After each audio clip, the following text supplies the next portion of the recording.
que durante tanto tiempo no se pudo decir, ni de esa familia, ni de esa persona. Enfermedad crónica, enfermedad progresiva, enfermedad terminal.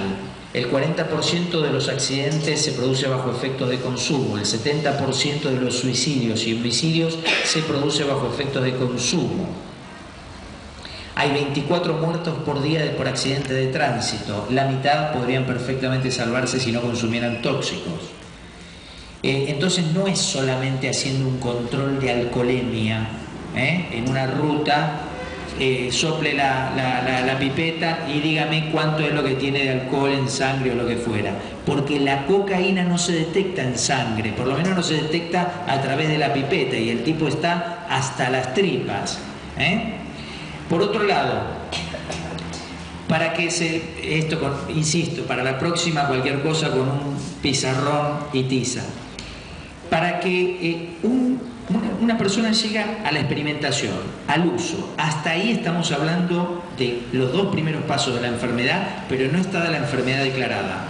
Ahí estamos hablando de una patología asintomática, porque todavía puede trabajar, estudiar, va a la escuela, no tiene problemas con su familia, no tiene ningún drama. Hasta ahí ningún drama. Luego hay una pequeña línea delgada que cambia del uso al abuso. Cuando pasa el abuso está declarada la enfermedad. Una uva puede pasar a ser pasa de uva, pero nunca una pasa de uva puede pasar a ser uva. Una vez que se pasó al abuso, ahí ya está declarada la enfermedad. En el abuso, esa etapa se le denomina palincesto, borramiento del sujeto, porque ahí empieza a haber síntomas. Se aísla, llega tarde a la escuela, llega tarde al laburo, lo empiezan a suspender. Bueno, ¿qué les voy a contar? Algo que a lo mejor ustedes ya conocen. Y ahí puede empezar a producir robos en el ámbito familiar, pero ¿qué madre o padre va a denunciar a su hijo? Produce un dolor fenomenal, con lo cual es muy difícil. Entonces, por lo general la persona ya llega a la dependencia. Cuando llega a la dependencia está estructurada la enfermedad de por vida en forma crónica y con 4 características que son de libro y se ve en la realidad.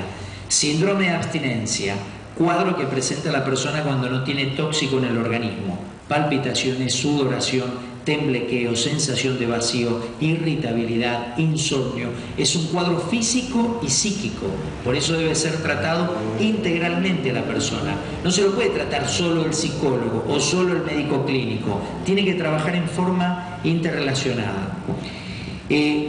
Segundo síndrome se llama síndrome de tolerancia. Cuando empezó consumiendo resulta que era un pase muy de vez en cuando, un cigarrillo de marihuana o un vasito, una medida. Ahora en el último tiempo viene consumiendo 4 o 5 tóxicos 7 veces a la semana, todos los días, ya desde la mañana temprano, es decir, aumentó la cantidad, aumentó la frecuencia, aumentó con otro tipo de tóxicos, porque el sistema nervioso central tiene varias vías. Una vía es dopaminérgica y otra vía es noradrenérgica o excitatoria. Y lo que muchos cocainómanos utilizan es para excitarse la cocaína y para bajar el alcohol. Y esto es como apretar el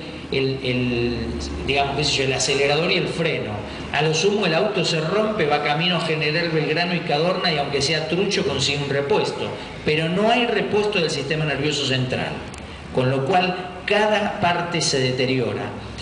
Las drogas, si quieren hablo 5 horas, no tengo problema, pero me parece que da como para que surjan preguntas o cuestiones y no para que dé una charla sobre toxicomanías. Pero bueno, las drogas se dividen en 2 grandes grupos, drogas legales, drogas específicas e inespecíficas. Las drogas específicas son aquellas que para actuar actúan sobre una partecita del sistema nervioso central. Por ejemplo, la cocaína o sus variantes como el paco. Actúa sobre los neuroreceptores una partecita específica de la neurona. Hay otras drogas como la marihuana o esa famosa droga light que algunos jueces dicen que no hace absolutamente nada, que no hay drama, que no hay ningún problema. Eso es mentira. No hay ningún estudio científico a nivel mundial que pueda determinar que la marihuana no es dañina para la salud. Es profundamente dañina, es psicotizante. Yo tengo muchos pacientes en tratamientos que empezaron su consumo con marihuana y hoy están locos, internados en neuropsiquiátricos o internados en loqueros. Esta es la realidad. Pero como no hace daño en forma inmediata porque es lenta, es una droga de acción inespecífica, al igual que el alcohol. Que el alcohol, para actuar, necesita inundar todo el organismo. Y aparte es una droga no solamente psicotizante, sino que también destruye la piel de la neurona, que es la mielina. Nosotros vivimos respirando, ¿no? Como todo ser viviente.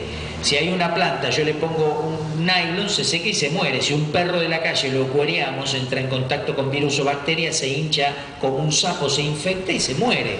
A la neurona le pasa lo mismo. Cuando la neurona no puede respirar, porque el alcohol, la marihuana, la cocaína o los solventes van carcomiendo esa piel de la neurona, automáticamente se muere.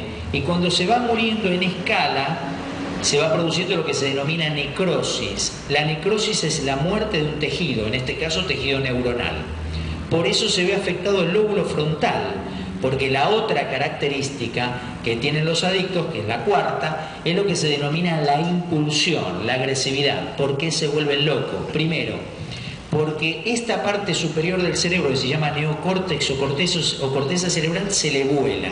Es como si le pasaran a esta altura, tipo como esa película del chabón, no me acuerdo la película ahora, que le levantaba la tapa de los sesos y le sacaba los sesos a los otros y se lo freía y se lo hacía comer. El silencio de los inocentes, ahí está. Hannibal, ahí está. Bueno, entonces, esto es lo mismo, es levantar la tapa de los sesos, que es lo que nos permite ser seres superiores y pensar, saber que hoy es día jueves, que estamos en la NUCESTE, eso me permite pensar. Por eso cuando alguien viene a la evaluación en un CPA, lo primero que se hace es saber si tiene o no pérdida de memoria anterógrada, si aparece memoria retroanterógrada, si se ve afectado la atención, la concentración, porque estos son algunos de los signos que marcan o deterioro cognitivo, deterioro neuronal o deterioro psíquico, si está ubicado temporoespacialmente. Por eso se hace toda una evaluación diagnóstica, que no se hace en un día, se hace en un proceso. Y la otra zona que se lesiona es el lóbulo frontal. Por lo tanto, acá empieza a haber agujeros. Si los agujeros del colador son muy grandes, ¿qué pasa con los fideos?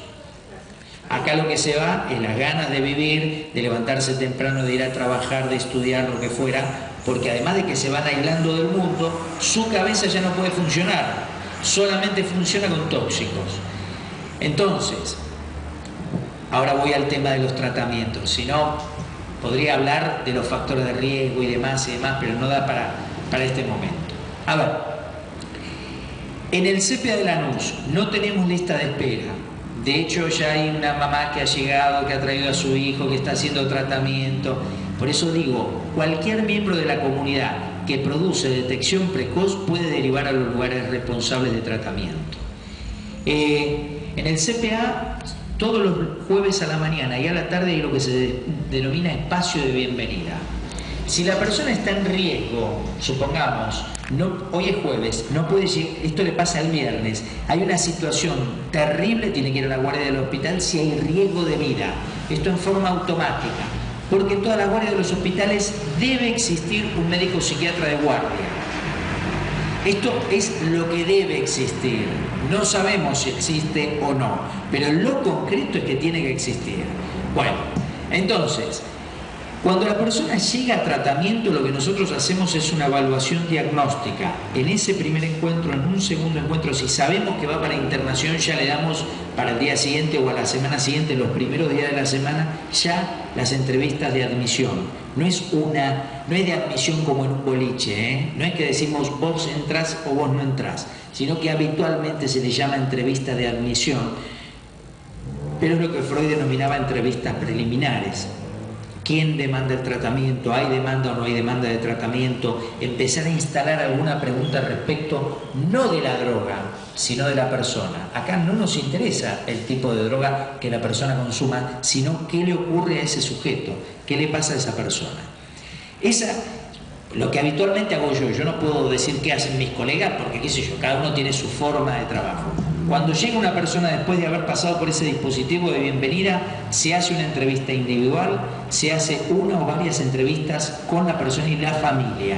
Ahí se despeja el diagnóstico toxicológico, diagnóstico de personalidad, diagnóstico situacional y diagnóstico